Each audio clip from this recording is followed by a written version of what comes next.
Isang araw, nagbenta ng maalagang hayop yung mag-amang si Batosay at si Pidong para makalawas ng Maynila sa unang pagkakataon. Ngayon, nung nasa Maynila na sila, habang naglalakad-lakad sila, nakita ng mag-ama yung karatula ni PJ na isang bala ka lang part 2 now showing. Kaya agad nila itong pinuntahan. Ito pa lang si Batosay, paborito pa lang niyang panoorin itong si PJ. Kaya lang, sa unang pagkakataon pa lang niya mapapanood sa sinihan, kaya hindi niya alam kung paano gagawin ngayon. Kaya ang ginawa nila, nag-obserba muna sila. Ngayon, nung alam na nilang kailangan bumili ng ticket, pumila sila. Nung may ticket na sila, pag abot nila sa tagabantay, biglang pinunit yung ticket.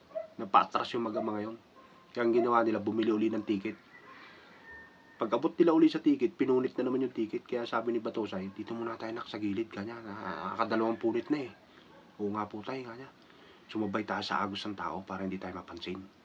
Ngayon, nung nakapasok sila sa loob, wala namang sumita sa kanila kasi nga nakabayad naman sila. Pagpasok nila sa loob ngayon, madilim. Nagsalita si PJ na hanggang dyan na lang kayo. Napahinto yung mag-ama ngayon. Nung hakbang na naman si Batusay, isang hakbang mo pa, papatayin kita pag di ka nagbayad. Kaya tumakbo palabas yung dalawang mag-ama ngayon. Anak ng titing, oo anak kanya, napakalpit talaga ni PJ.